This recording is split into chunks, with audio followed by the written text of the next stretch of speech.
drum, the ability to talk in a way that people can understand, makes of the drummer a very important person. In the traditional society, he was the society's television, newspaper, radio, and candid camera, all rolled into one.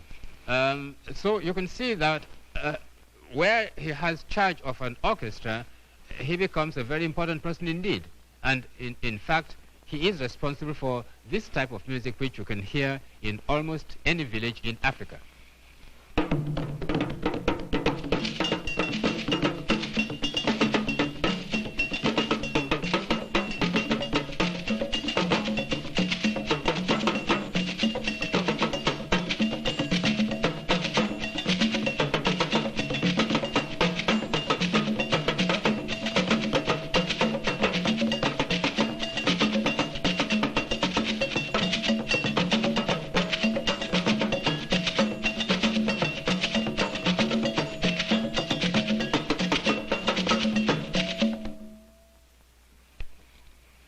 Now, what is happening today? Well, the two cultures are mingling. There's no question whatever about that.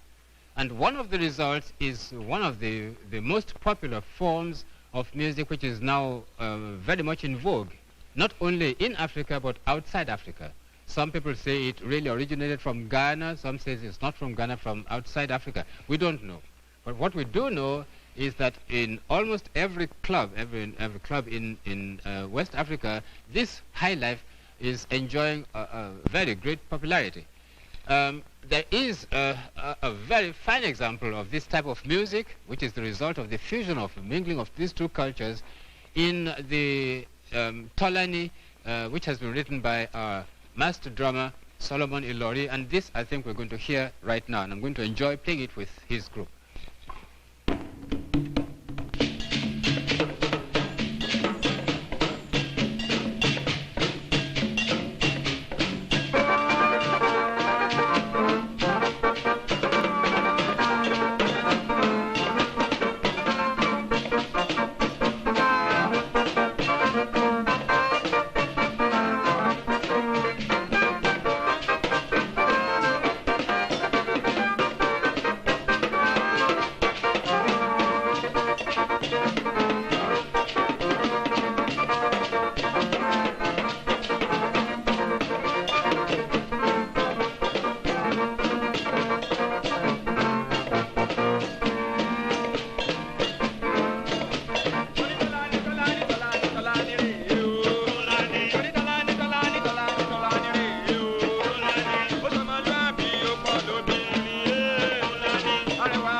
that is most enjoyable, but that's not the only thing that has happened as the result of the mingling of these two cultures, because African musicians who have had academic training are now reaching back onto their own traditional music for melodies or melodic and rhythmic patterns, and are seeking to combine these with Western forms and Western techniques. Now, I think we should mention people like the late J.G. Balanta of Sierra Leone, Professor Kwabena Nketia of Ghana, Dr. T.K. Phillips of Nigeria, and Todd Machikiza of South Africa. And these people have written for voices, for orchestra, for chamber music groups, and for the church organ. And on this level, I'd like to use something which I myself have written for the organ as illustration. This particular organ piece of mine is based on a Yoruba sacred folk melody, which goes like this.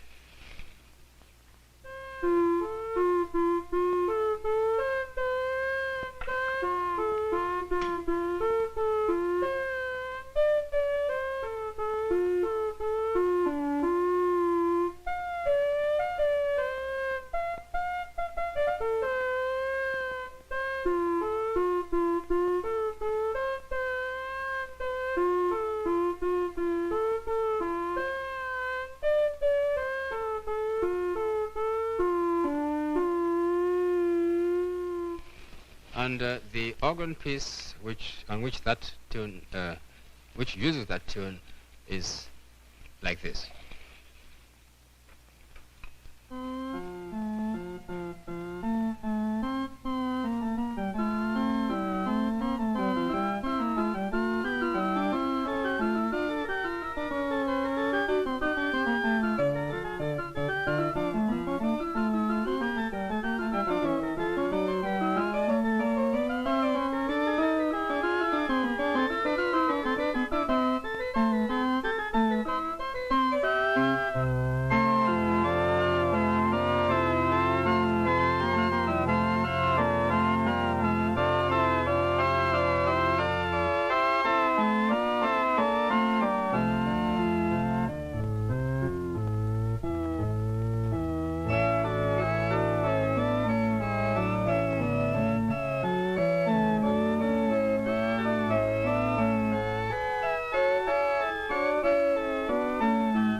So you see from there that African music, like African life, is changing.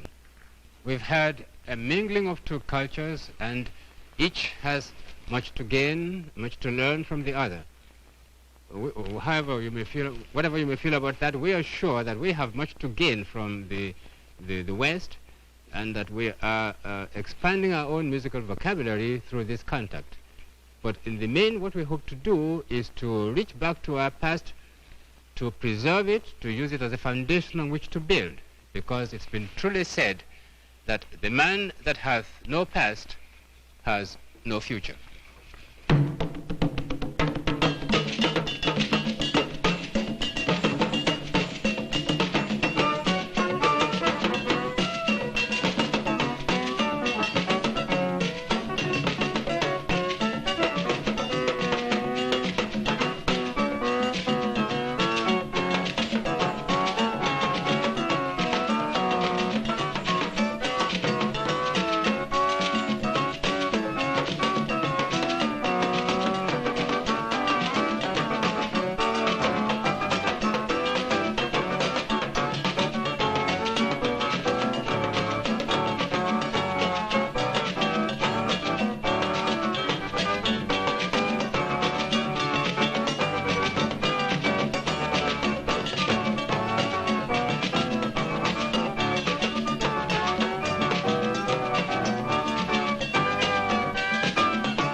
This is NET, National Educational Television.